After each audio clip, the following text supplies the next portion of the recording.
प्रिय छात्रों नमस्कार। आज हम लोग बात करेंगे कौन किसका जनक है। तो चलिए शुरुआत करते हैं, कौन किसका जनक कहलाता है। तो आज पहले क्वेश्चन की ओर चलते हैं। जीव विज्ञान के जनक किसे कहा जाता है।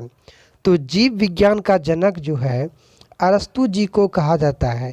इन्होंने जीव विज्ञान के क्षेत्र में अपना अहम योगदान दिए थे। अगले प्रश्न की ओर चलते हैं। अगला प्रश्न है आयुर्वेद के जनक किसे कहा जाता है।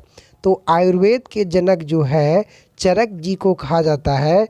इन्होंने आयुर्वेद के क्षेत्र में अपना योगदान दिया थे। अब अगले प्रश्न की ओर चलते हैं। अगला प्रश्न है हेमोपैथी के जनक किसे कहा जाता है। तो हेमोपैथी के जनक जो है हेनीमैन को कहा जाता है। इन्होंने अपना योगदान हेम्योपैथी के क्षेत्र में दिया था। अगले प्रश्न की ओर चलते हैं। अगला प्रश्न है इतिहास के जनक किसे कहा जाता है। तो इतिहास के जनक हीरोडोटस को कहा जाता है, जिन्होंने इतिहास में अपना लेखन में योगदान दिया था। तो चलिए अगले प्रश्न की ओर चलते हैं।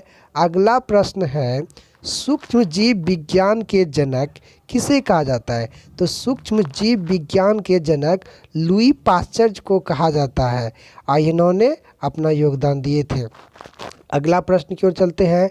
अगला प्रश्न है सर्जरी के जनक किसे कहा जाता है। तो सर्जरी का जनक सुश्रुत को कहा जाता है।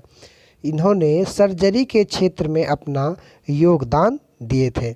अगले प्रश्न की ओर चलते हैं। अगला प्रश्न है रक्त समूह के जनक किसे कहा जाता है। तो रक्त समूह के जनक लैंडस्टीनर को कहा जाता है।